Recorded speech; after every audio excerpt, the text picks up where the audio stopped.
Desarrollo rural, desarrollo sostenible, desarrollo local, desarrollo territorial, espacios inteligentes. Tras varias décadas de implantación de las políticas de desarrollo rural, podemos concluir que la población en su conjunto encuentra dificultades para comprender qué son las políticas de desarrollo rural. Es más, las personas que se dedican a gestionar dichas políticas siguen encontrando dificultades para explicar a qué se dedican, a pesar de explicaciones que resultan más que evidentes. Bueno, cuando me preguntan en qué trabajo y les digo a la gente que trabajo en desarrollo rural, la gente abre los ojos y me dice: ¡ay, qué bonito el campo! Y yo tengo que contestarle: sí, el campo, pero yo trabajo en patrimonio, trabajo en medio ambiente, trabajo en energía renovable, biomasa, trabajo en empleo, trabajamos en industria agroalimentaria, en artesanía. O sea que el mundo rural y la agricultura ya no son conceptos sinónimos.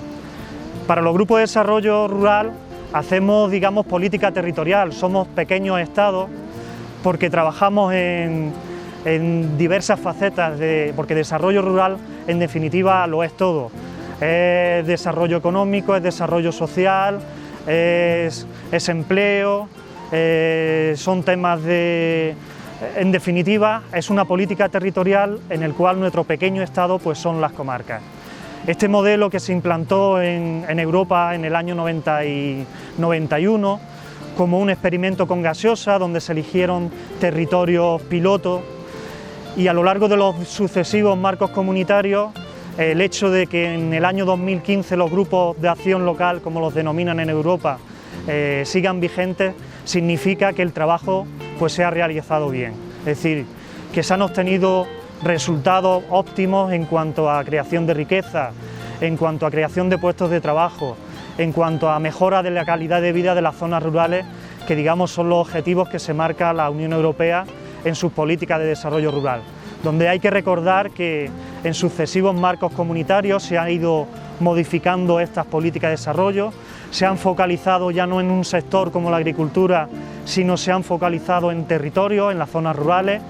No se piensa en la población que trabaja en la agricultura, sino en la población que vive en las zonas rurales. En definitiva, hemos cambiado el concepto a lo largo de los años de nuestras líneas de trabajo. Nosotros no somos meras ventanillas de subvenciones como pueden ser otras administraciones, sino que verdaderamente se trabajan en diferentes áreas, porque el desarrollo rural en definitiva es desarrollo de los territorios. Son cerca de 25 años de unas políticas que nacieron del reconocimiento por parte de la Comisión Europea de la dificultad de atender a la especificidad de los espacios rurales, de la dificultad de arbitrar medidas que atendieran a la diversidad y singularidad de estos espacios. Es más, resulta más correcto hablar de políticas de desarrollo rural que hablar de política de desarrollo rural. Un recorrido por las distintas comarcas andaluzas nos permitiría comprender el uso del plural cuando hablamos de políticas de desarrollo rural. Incluso nos permitiría observar la necesidad de aplicar estrategias distintas a los diferentes territorios. También nos permitiría observar que hay comarcas esencialmente rurales, comarcas relativamente rurales y comarcas que algún día fueron rurales y que hoy no lo son. En el caso de las comarcas jiennenses, la ruralidad es más que evidente. Los cambios continuos que los diferentes periodos de programación plurianual han incorporado al proceso han traído nuevos términos, cambios no siempre necesarios, a veces contradictorios.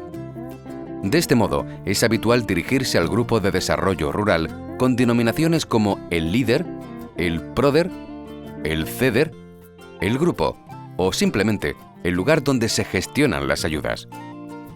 Contribuye a esta última acepción el carácter finalista con el que siempre se han abordado los programas de desarrollo rural y la dinámica social española, que nos muestra como una sociedad asistencialista. Por ejemplo, cuando afrontamos un proyecto, limitamos su desarrollo a la obtención de algún tipo de ayuda, subvención o similar, mostrando nuestra queja y sorpresa cuando nos indican que no cabe subvención o ayuda alguna. Para comprender esta confusión, basta enumerar o abrumar con parte de la maraña de siglas y términos empleados. Grupo de Acción Local, GAL. Grupo de Desarrollo Rural, GDR. Asociación de Desarrollo Rural, ADR. LIDER. LIDER. Lidera. PRODER. Fondo Social Europeo, FSE. Fondo Europeo de Orientación y Garantía Agrícola, FEOGA. Fondo Europeo de Desarrollo Regional, FEDER. Fondo Europeo Agrícola de Desarrollo Rural, FEADER. Iniciativa Comunitaria LIDER, Método LIDER. Eje 4 FEADER, Centro de Desarrollo Rural, CEDER. Aquí hay un problema. Cada uno tiene un nombre. Que si ASLA, que si ASU, que si PRODECAN. Lo que nosotros tenemos que potenciar es una marca. Y esa marca no se puede cambiar cada 6 años. No nos podemos llamar los del PRODER, los del FEADE, los del LIDERA. No, oiga usted, somos GDR, los Grupos de Desarrollo Rural de Andalucía. Y esa es la marca principal que tenemos que potenciar. Los espacios rurales cumplen funciones como la agraria, la ecológica, la recreativa, la turística, la residencial o la industrial. Estas funciones, más o menos relevantes en base a la especificidad de los territorios, nos permiten hablar de multifuncionalidad rural. Los grupos de desarrollo rural jiennenses han entendido esta multifuncionalidad no limitándose a ser una ventanilla de gestión de ayudas, proponiendo estrategias para el desarrollo de los territorios y participando en estrategias que afectan a sus ámbitos de actuación. No nos hemos centrado solamente en gestionar un programa de ayudas, ¿no?, de LIDERA o de PRODER. Nosotros hemos intentado ampliar el abanico de servicios a la ciudadanía, ¿no? Hemos estado gestionando programas de empleo. Ahora, lamentablemente, los recursos no son los que había y no estamos gestionando muchos programas de empleo. Hemos gestionado iniciativas de turismo sostenible. Con la Consejería de Turismo hemos trabajado muchas veces. Con Diputación, aquí en Jaén, tenemos todos los grupos de desarrollo rural un convenio en el tema de participación en cuanto a cultura y deportes para municipios menores de 20.000 habitantes, y eso es anual. Y entonces estamos diversificando, estamos ampliando el abanico de servicios, lo que la ciudadanía y los ayuntamientos y lo que es la población local ve, que efectivamente ve que la función del grupo, por lo menos queremos dar esa idea, no se limita a ser un mero tramitador de solicitudes de ayuda, ¿no? Al carácter endógeno, integral y multifuncional de la política de desarrollo rural, se suma un concepto que ha contribuido a subrayar la innovación que en el campo de la gobernanza introdujo la iniciativa comunitaria LIDER en la década de los 90. Este concepto no es otro que el enfoque ascendente o bottom-up. El enfoque ascendente hace de la participación de la población una máxima fundamental y considera vital que las estrategias y las decisiones se planteen por los agentes del territorio. En el marco del último programa de desarrollo, la iniciativa comunitaria LIDER deja de existir, siendo los grupos de desarrollo rural quienes aplican el eje 4 del Fondo Europeo Agrario de Desarrollo Rural FEADER conforme a la metodología LIDER. Resulta evidente, incluso literal, la conversión de la iniciativa LIDER en un método de trabajo. A esta dificultad de base se suman otras dificultades introducidas en el marco autonómico y un concepto finalista de la participación por parte de los agentes del territorio. Bueno, pues el enfoque ascendente es una de las bases, ¿no?, de lo que es la iniciativa LIDER en su inicio, ¿no?, ya por el año 93. Empezó, en mi opinión, con bastante fuerza, con bastante credibilidad, aún hoy día la tiene, pero yo creo que se ha quedado mucho en el camino. ¿Por qué digo esto? Bueno, pues no voy a echar tanto tampoco la carne en el asador o que la responsabilidad en la parte de la administración, también la parte de la sociedad también tenemos que ver, La parte de la administración, bueno, pues por la rigidez que nos han ido indicando, que nos han ido programa tras programa introduciendo, rigidez normativa, rigidez de protocolos, de procedimientos, de procedimiento tras procedimiento, de cambio, y eso lógicamente pues acota mucho y limita mucho lo que es realmente el poder, ¿no?, o el objetivo del enfoque ascendente, que en realidad es tomar y ofrecer participación, pero participación decisoria, no participación a título orientativo, a título consultivo, ¿no? Eso es para mí enfoque ascendente. Digo que no quería tampoco dejar solo la responsabilidad aparte de la administración, sino también en la parte de la sociedad. Muchas personas, cuando se inició, por ejemplo, aquí el grupo de acción local, que fue en el año 95, teníamos 400 y pico socios, entre particulares, privados, instituciones. Muchos de ellos creían o se les había vendido la cuestión de que por el hecho de ser socio, que iba a tener una contraprestación, pero real, de algún tipo, o a título de proyecto o a título económico, no sé cómo se le vendería la cuestión. No es eso el enfoque ascendente. El enfoque ascendente, oye, yo quiero que participes, que las organizaciones, que los protagonistas del territorio, que estén en los focos de decisión, que estén en los órganos de decisión, pero bueno, no tiene por qué traducirse eso en una repercusión económica real. Ya te digo, parte de la sociedad local así lo entendió y con el tiempo pues fue participando cada vez menos. El enfoque ascendente no es el único elemento que mejora la gobernanza de los territorios rurales. También la apertura de redes y los proyectos de cooperación interterritoriales. Esta cooperación se ha producido a diferentes niveles: internacional, estatal, autonómico y provincial, como muestra el proyecto de cooperación provincial, que se ha finalizado en el año 2015. Otro programa fundamental que estamos ahora mismo gestionando es el programa FEDER de Patrimonio y Turismo, la medida 57 y 58 del programa, que es un programa de cooperación, es una cosa provincial que lo estamos gestionando nosotros desde la Loma. Lo centramos en 3 temáticas. Una eran las fortificaciones defensivas, ¿por qué?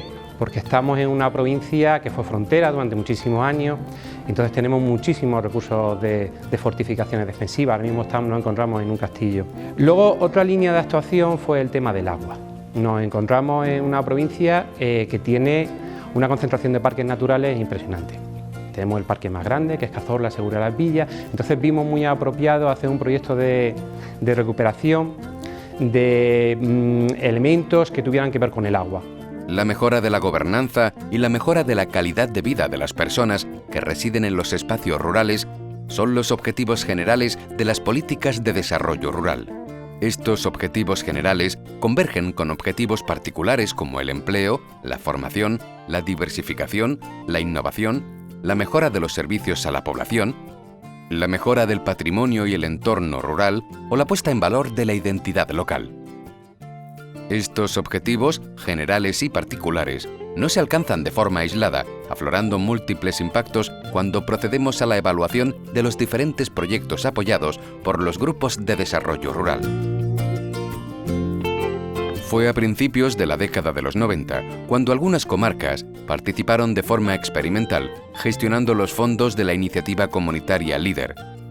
Fue entre 1991 y 1993, participando 9 territorios andaluces, entre ellos la Loma de Jaén. La Unión Europea, para llevar a cabo la iniciativa comunitaria LEADER 2, exigía la existencia de un grupo de acción local, GAL, en el que debían estar representados los entes económicos y sociales de la comarca bajo una forma jurídica y que se encargaría de la gestión del Programa de Desarrollo Rural. El término GAL en España se sustituye por el de Grupo de Desarrollo Rural GDR. Aunque formalmente se desarrolla en el periodo de 1994 a 1999, no será hasta años más tarde cuando se empiece a ejecutar el programa, incidiendo en los principios argumentales que inspiraban a esta iniciativa comunitaria: enfoque territorial ascendente, cooperación y trabajo en red, carácter innovador y autogestión de los grupos de acción local. En Andalucía, a los 22 territorios LEADER se suman en 1997 otras 27 comarcas vía Programa Operativo Desarrollo y Diversificación Económica de Zonas Rurales, más conocido como PRODER. El principal objetivo de los grupos de desarrollo rural era el mantenimiento de la población en el medio rural mediante la diversificación de sus rentas y la mejora del nivel de vida. Bueno, la asociación desde sus comienzos, de hecho nosotros empezamos en el LEADER 2, tuvimos que aprender, lógicamente, era un programa muy abierto, quizá demasiado, no teníamos muy estructurado, se comienza sin un plan estratégico, realmente se pide una ayuda y con esa empezamos a trabajar. En la comarca, la verdad, ha cambiado muchísimo la comarca a raíz de estos programas de desarrollo. Teníamos una comarca en la que no había prácticamente nada de turismo y todas las plazas hoteleras que tenemos ahora mismo en casas rurales y demás se han hecho a través de esos programas. Tenemos empresas agroalimentarias que han surgido gracias a esa ayuda. Pero el comienzo fue duro pues porque no sabíamos técnicamente cómo desarrollarlo. La burocracia era mínima, demasiado mínima. También es verdad que conforme hemos ido aprendiendo vemos, bueno, pues había cosas en las que se fallaba, no sabíamos. Tenía un problema, el Líder 2 tuvo un problema grave que era la financiación. El pagar a los promotores se tardaba muchísimo en pagarlos porque no disponíamos en cuenta de ese dinero, pero aún así la gente fue muy receptiva. Era la primera vez que desde el propio territorio se valoraba un proyecto y no era lo mismo, y no puede ser jamás será lo mismo, que un proyecto que vaya a Sevilla lo valoren positivamente porque pueda ser una peluquería en un municipio de 300 habitantes. No lo pueden ver igual que el que está en el territorio y sabe que esa peluquería y esa persona joven es alguien que quiere quedarse en su municipio y se crea su propia microempresa, su propio puesto de trabajo. Entonces, esa versatilidad que nos daba actuar en todos los sectores económicos y valorar los proyectos desde el mismo centro, desde la misma asociación, con gente de la comarca, porque incluso la gente que participaba, los técnicos son de la comarca, pero teníamos también un equipo formado por la OCA, agente de desarrollo local y tal, que valoraban los proyectos. Eso nos daba una seguridad de que ese proyecto iba a salir adelante porque era necesario en la comarca. A la iniciativa comunitaria Líder 2 le sucede la iniciativa comunitaria Líder Plus y de forma paralela se desarrolla otro programa operativo PRODER. Se suceden los objetivos, se refuerzan los principios y se dota a las políticas de desarrollo rural de un carácter más específico e integrado. Pero sí que vimos un cambio bastante positivo hacia el Líder Plus y el PRODER de Andalucía, porque para solicitar ese sí que la comarca se reunió y hizo un plan estratégico hacia dónde quería seguir. Habíamos tenido una etapa en la que bueno, pues todo valía y así se hizo, y en esta comarca es cierto que lo necesitaba, pero ya planteamos cuál sería nuestra estrategia, qué evolución queríamos en nuestra comarca con esos posibles planes y todo lo que viniera en eso y que pudiéramos también aprovechar durante los siguientes 5 o 6 años. Ese plan estratégico nos llevó a valorar mucho y darle una vuelta bastante importante al tema del patrimonio etnográfico, al patrimonio arquitectónico, al gastronómico, y nuestros derroteros fueron por allí, sin olvidar las microempresas y lo agroalimentario y la agricultura ecológica, que también eran unas patas importantes del desarrollo de esta comarca, ¿no? El Líder Plus y eso nos supuso un pequeño... Todo tenía que estar adaptado a ese plan estratégico, todo tenía que ir dentro de esas líneas. Estaba bien diseñado, pero sí era un poco encorsetado en el sentido de que el variar, me he equivocado, esta línea de trabajo que pensamos que podía ser buena, no lo es tanto porque no están surgiendo tantos proyectos como pensábamos, hay que cambiarlo. Tenía su problemática para poder cambiarlo, pero bueno, aún así nos lo permitían.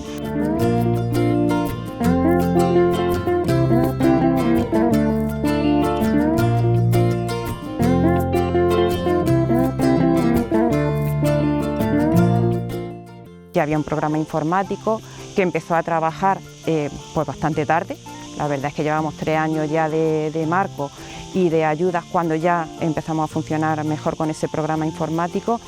Pero bueno, la línea de trabajo todavía nos permitía a las asociaciones de desarrollo decidir su futuro. Y si nos habíamos equivocado en una línea de trabajo, poder cambiarla, poder readaptar ese trabajo antes de terminar. Entonces, fue un programa que fue bonito, que salió bien, de hecho al 100% se pudo justificar, se pudo certificar, hubo muchísimos proyectos de particulares, se apoyó a muchas empresas y ya os digo que se pudo readaptar conforme íbamos viendo, porque un plan estratégico tú de cara a 7 años puedes pensar, la población que se hace con ella puede pensar hacia dónde quiere ir, pero las cosas cambian mucho. El periodo de programación 2007-2013 ha traído consigo un nuevo marco financiero, marco protagonizado por un nuevo fondo, el Fondo Europeo Agrario de Desarrollo Rural, FEADER. Sin embargo, el cambio sustancial ha sido el tránsito de la consideración de la iniciativa comunitaria LEADER en periodos de programación plurianual anteriores a la consideración del LEADER como una metodología de éxito. El cambio no resulta baladí, implica gestionar fondos conforme a líneas de actuación claramente definidas por el reglamento FEADER dentro de su eje 4. Este cambio ha restado operatividad a la aplicación de las políticas de desarrollo rural integrado, minimizando la discrecionalidad de las asociaciones de desarrollo rural que actúan como grupos de acción local. En este último marco sí hemos tenido graves problemas porque ese plan estratégico que volvimos a realizarlo de cara al nuevo marco fue un plan estratégico muy dirigido en el que prácticamente a la población le decía es que tenemos que ir por aquí porque si no, no vamos a conseguir ayuda. Entonces estaba demasiado encorsetado y luego también un problema muy importante es que cuando se diseñó ese plan estratégico no estábamos en plena crisis. Hacia donde nosotros queríamos ir o pensábamos que debíamos ir era parecido a lo que habíamos tenido, seguir en esa línea, abrir nuevas líneas de trabajo, pero no contábamos con, o no éramos, sabíamos que había crisis, pero no lo teníamos encima de la mesa.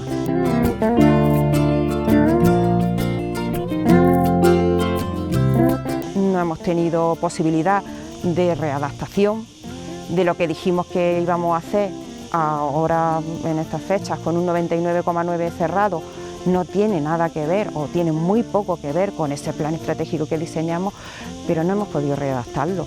Ha sido completamente encorsetado, un grupo de intervención, unas cosas que o se hacía así o no se podía hacer. Nos ha dado bastantes problemas, efectivamente. Luego, por otro lado, y los promotores también es verdad que lo han sufrido, ha habido muchos cambios, sé que esos cambios en algún momento han podido ser a mejor o porque había cosas que se habían escapado. Pero esos cambios cuando el promotor, cuando el programa ya está tan avanzado, ha sido muy complicado. Hemos llegado a 20 años después a que la burocracia está en un día y medio. Eso nos ha afectado mucho a los grupos, nos ha afectado a la credibilidad, porque cuando a una persona tú le pedías un papel y a los 3 meses le tenías que pedir 3 más, pensaba que quien lo estaba haciendo mal era el propio grupo. Y nos ha afectado también en el sentido de que no hemos podido retomar ese plan estratégico y decir, bueno, no queremos ir por aquí. Ha sido, en algunos casos hemos conseguido cambiar determinadas líneas, traspasar de una línea a otra, pero con mucha dificultad y con un año o año y medio vista de poder hacer esos cambios. Ha sido un programa muy complicado porque ha sido demasiado estricto. Al relato de la evolución que nos ofrece la gerencia del Grupo de Desarrollo Rural Sierra de Segura y que coincide con el ofrecido por la práctica totalidad de actores del desarrollo rural andaluz, sumamos la opinión del alcalde de un municipio esencialmente rural, municipio en el que concurren de forma extrema las características que lo califican como tal: dispersión, envejecimiento, patrimonio natural de gran riqueza y diversidad, gran peso de la ganadería. Nos referimos a Pascual González, alcalde de Santiago Pontones, municipio que le lleva desplazamientos de varias horas para resolver en algunos de sus núcleos problemas municipales. Sí, no nos equivocamos, varias horas para ir de un punto a otro de su municipio. La opinión de este biólogo e hijo de ganaderos resulta más que cualificada cuando abordamos la evolución de las políticas de desarrollo rural. En las políticas de desarrollo rural es verdad que han aportado al territorio. Eso yo creo que cualquier persona del territorio lo puede ver, pero también adolecen de bastante, desde un punto de vista de déficit. En primer lugar, que creo que están no impuestas, sino que esos marcos se hacen desde bastante distancia, lo cual muchas veces, pues ese marco, cuando viene a ponerlo, cuando esas acciones, cuando va a implementarlas en el territorio, dice, este traje no va para mí, esa política no va para mí. Después, el tema de la burocracia, para hacer cualquier proyecto del promotor, muchas veces en justificaciones se le quita la gana, es decir, se tarda mucho. Es decir, yo digo que los recursos públicos es un sagrado, eso tiene que estar intervenido bien, que se gasten donde hay que gastar, pero eso no significa no ser eficaces y eficientes. eso no tiene que ver nada con eso. Entonces es complicado, ¿no? Y luego las líneas de trabajo también muchas veces no van. Recuerdo yo líneas que queríamos hacer todos los agricultores o todos los ganaderos, pequeños empresarios turísticos. No.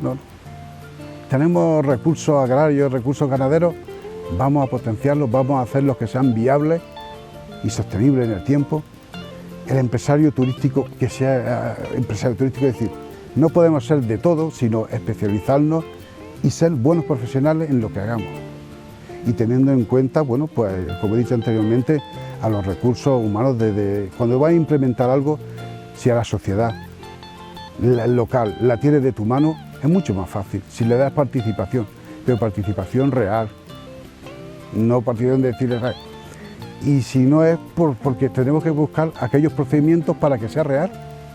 Es decir, que muchas veces no es por poner participen y no han venido, no, pues si no han venido algo pasará, cuando no han acudido a reuniones algo fallamos porque si la gente no participa por algo será, ¿no? Porque la gente quiere participar en lo que le afecta, ¿no?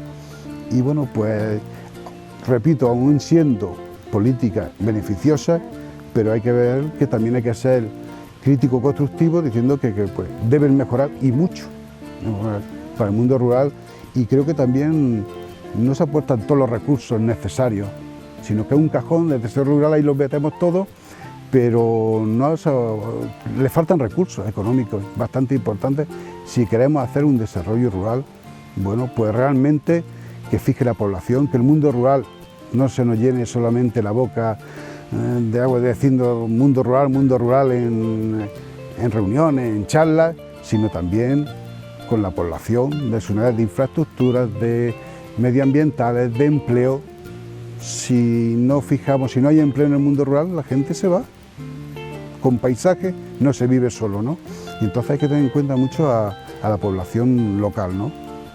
A pesar de las dificultades manifestadas por todos los actores del desarrollo rural en relación al desarrollo del programa Lidera, una evaluación del mismo nos muestra impactos que permiten hablar de la consecución de objetivos particulares y generales. Y creo que los grupos de desarrollo han hecho una labor magnífica con sus dificultades, porque estos últimos 4 años han sido muy duros, muy complicados de gestionar, porque hemos tenido muchísimos controles, pero en líneas generales los grupos de desarrollo han respondido y estamos intentando cerrar los programas después de haber tenido una paralización de 1 año y medio. Que eso es fuerte decirlo, pero hemos estado paralizados 1 año y medio. Al margen de la necesidad de revisar aspectos relativos a la gobernanza de los territorios, evidentes en el relato de los actores y advertidos al principio del programa desde el ámbito técnico y académico, nos centramos en la ilustración de impactos en forma de proyectos concretos. Impactos que afectan a la mejora de la calidad de vida, objetivo general que se suma al de la gobernanza comarcal. Si bien es difícil aislar estos impactos, se han desarrollado proyectos que implican una mejora del capital social y cultural de las comarcas. En este ámbito observamos la repercusión mágica del Festival Blues Cazorla, el alcance de un proyecto comarcal para la interpretación de la cultura del aceite y el fomento del turismo agroindustrial, la red de almazaras de la Sierra Sur de Jaén, o la estrategia de creación de producto turístico para intentar poner en valor el rico patrimonio de la comarca de la Loma y las Villas, buscando esos tesoros escondidos en la comarca más allá de Úbeda y Baeza, las ciudades patrimonio de la humanidad. La apuesta por poner en valor su rico patrimonio, y en especial los valores que encierra la ganadería trashumante. La mejora medioambiental ha sido una constante en este proceso de evaluación narrativa. Entre otras destacan el proyecto de recuperación y puesta en valor de la madera como recurso de la Sierra de Cazorla. En este proyecto, como en la mayoría, concurren otros impactos. En este caso, se plantean la puesta en valor turística, etnográfica y la generación de oportunidades que ofrecen nuevos medios de vida. La explotación de gallinas ecológicas, que también nos explica Juan Molina en la comarca de la Loma y las Villas. La explotación ecológica, que supone una alternativa de cultivo en la Sierra Sur de Jaén, además de la fijación de una familia al territorio y la lógica creación de actividad económica. el salto de calidad de la cooperativa oleícola Sierra de Génave, pionera en la producción de AOVes ecológicos y en la oferta de oleoturismo. La mejora de los medios de vida ha dado lugar a la creación de nuevas empresas y a la ampliación o modernización de empresas existentes. Entre las diferentes narraciones destacamos la innovación y la creación de empleo de la industria del plástico en la comarca de Sierra Sur, una empresa que crea a medida líneas de montaje para la industria automovilística, también en la Sierra Sur. La apuesta por la calidad de la almazara Badolivo y la pastelería Dulcamara en Sierra de Cazorla.